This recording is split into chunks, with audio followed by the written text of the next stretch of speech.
Okay. Everyone can open their eyes. And what came to your mind? Anybody can go at that. What came to your mind when you heard that song? It's a very straightforward message about how you look at yourself, about how you experience your head. Because the truth of the matter, everything happens here in our heads. It's how we perceive ourselves, how we perceive our future, and how we perceive everything just panning out for ourselves. Just think about that. I'm not going to take hands anymore because people are like, so just think about that. There's so many voices that are speaking into our heads. Sometimes it's even family members. Sometimes it's people who are close to us who tell us things that discourage us from even thinking big, from even realizing the potential that we have. So the reason why I played that song, I take these moments very seriously. It's ridiculous. Because I look at it from this point that, you're God's people, God's children. I should be able to say something to God's children, then it has to be worthwhile. I have to be attentive to Him because He knows you more than I will ever know you. So I thought when I was thinking of you guys, that song came up and I was like, okay, we'll go for that. I was telling Azza that I thought initially when she asked me to be the person to come speak to you, I was like, oh no, you chose the wrong person. I'm struggling from the same thing you're struggling with. But I guess God uses whoever He chooses to use. So yeah, we'll just continue from that. So I was asked to speak on what steps can one take to achieve their goals. I think it's not a goal thing, right? It's not a goal thing. It's a potential thing. If you don't realize your potential, if you don't know your potential, you don't understand your potential, there's no goals, right?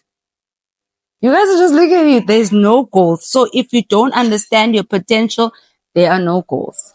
I'm sure many of you guys have had people come to you and tell you, oh, you're good at this, but you just never see it. Or you're good at that. Or you can totally do this, but you just don't get it. You never see it. You never understand it. And that's perfectly normal. That is very perfectly normal. But what's normal is you never wanting to see it or never making the effort to actually want to see your potential. So most of the time, goals are with potential, or rather potential is with goals. So I wanted to share the story for myself. So I once went to a university meeting where there was a guest speaker who possessed everything that I had desired about being an individual who speaks to people. I didn't choose to speak to people. The social work just kind of threw me in there. Naturally, I'm an introvert. I've found it very difficult to be able to sit in spaces like this and speak to people. But my career kind of just threw me in there. So I'm at this event. I'm listening to this person. It was a guy, by the way. And then he possessed all these qualities that I wanted as an individual, the confidence, the ability to speak and articulate myself clearly and eloquently, the ability, he had the what you call these things? He was well read. He's written a book. He was a presenter of some TV show. He had all these things that I thought, oh my goodness, I would love to be this person and possess all of that. And you can even see around him how people looked at him. You could tell, but everybody wanted to be like this person. But he didn't inspire me. Not that he didn't inspire me. I was not inspired. Instead, I was depressed by this person's ability, talent, and skills, because I looked at him and I looked at myself and I thought, there is simply no way. I thought, I was supposed to be inspired, right? Everybody thinks you're supposed to be inspired when they bring these big people. But I was just not. In fact, I was just more depressed by the experience because I was like, there's simply no way I could be that person. There's just too much work that goes in to be that person. And at that time, I was not prepared to do that work. So I'm this person who is sitting with myself, wanting to be this person and really not wanting to do the work. And in between, I'm miserable, right? So I experienced that. And then it clicked to me, like, why would you then want to be this person if you're not willing to put in the same work that person has put in being that person? Because clearly it needs work. My biggest fear was failing, not being able to receive maybe the same recognition, which made me question my motives for whatever now I put my mind into. It made me question, why do you want to achieve certain things? Why do you want to be this person? Why is it of value to you? I think I like the question that you asked, the question of value. So when I sat with myself, I asked myself, why are all these things valuable to me? Sometimes we are not seeking these things because they are value to us, but they are value to other people. And we want other people to see us as valuable if we have these things that they also value. So it's important to come back and ask yourself, what are your goals for? What purpose are they supposed to achieve? Because remember, it's more about purpose. Goals without purpose are pointless. They are simply just not useful to you, right? Because you can achieve them and then find that they're not doing anything for you. They don't benefit you. They don't benefit the people around you. So you end up with just pointless goals that you have achieved and you don't see value in. So it brings you back. Why do you want to achieve what you achieve, right? Who do you want this to benefit? Is it you? Is it your family? And all those different aspects that you need to put into your goals, right? And then we face the issue of undermining ourselves. If you heard the song, I feel like I'm touching on many things, but my head was everywhere because like I said, I went through this myself. So we undermine ourselves most of the time and we want constant validation from other people, whereas it's never going to be enough. I don't care who tells you how good you are. The president of South Africa can tell you that you're the best, you're good. Even the women that inspire you can tell you that you're the best or you can do this, you have potential.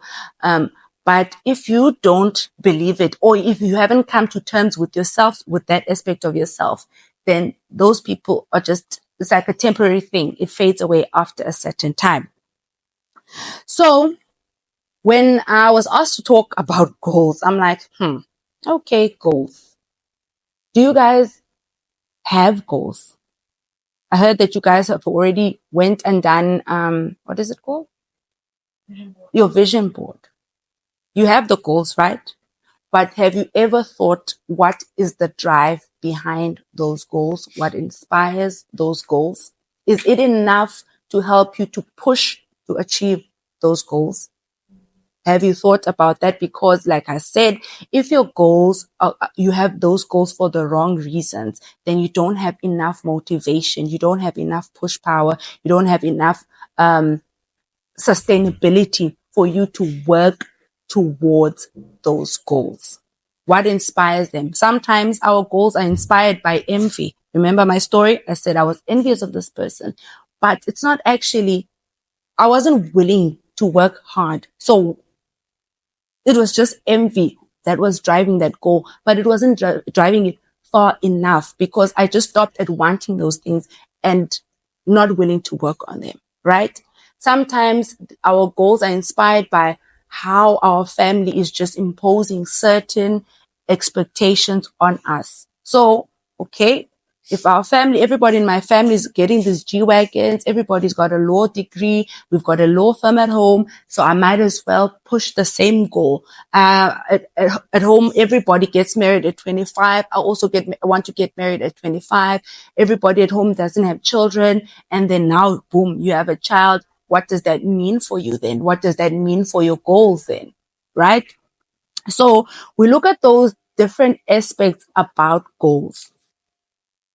And then we look at stuff, how we can set our goals, how we can prioritize. So another question comes to mind at this point, that we have so many things that are our goals, that we want to achieve them all at the same time. Why is that? We want to be fit, exercise. We want to be A students. We want to be influencers.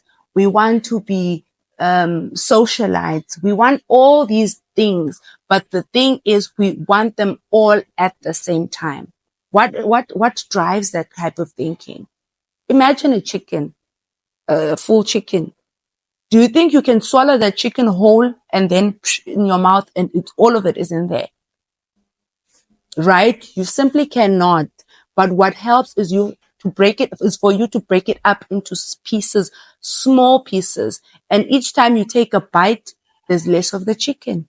And in no time, the chicken will be finished. It might take time. It might take a whole week to finish that chicken. But in the end, the chicken will be finished. And it is the same with our goals that we set. We need to prioritize which ones are pressing, which ones are realistic, which ones are for now. We have goals, but it does not mean that all the goals are for now or for the next 5 years or so. Some of them are even for the next 20 years, but we just want to see everything just happening now.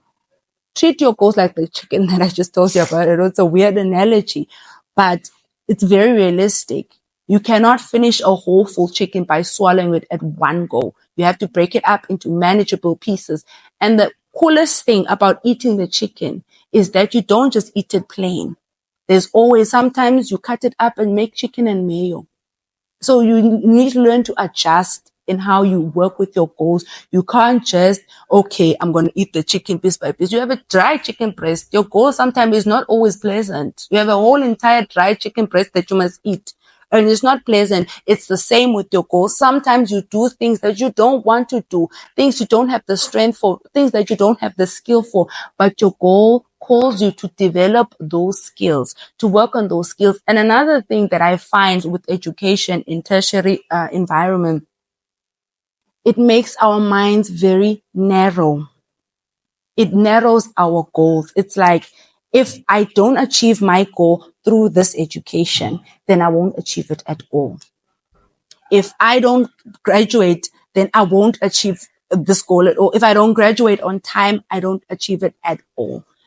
But goals need us to think outside of the box. They need us to think creatively about how we are going to do what we do. Yes, it helps to have a degree on your side. It helps to have certificates of skills and qualifications by your side.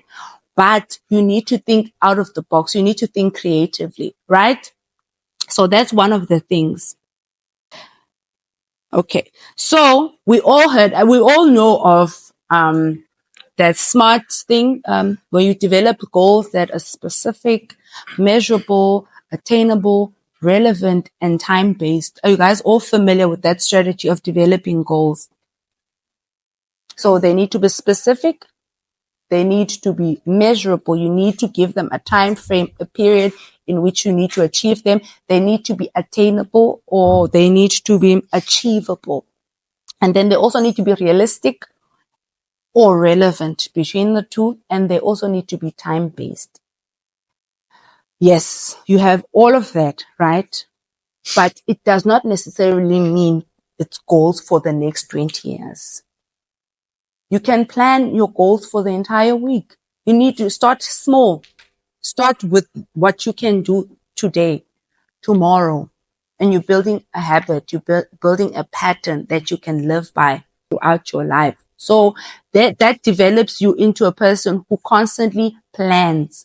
And we think if we skip the small ones, we're going to automatically get the big ones. It doesn't work like that. You start with the small. You plan. If you can manage a small plan for the week or for the day, then you can definitely manage a plan for bigger things within the future. So you have your specific, what you want to achieve. It has to be specific how you plan to achieve it, and by when do you want to achieve it, and is it achievable?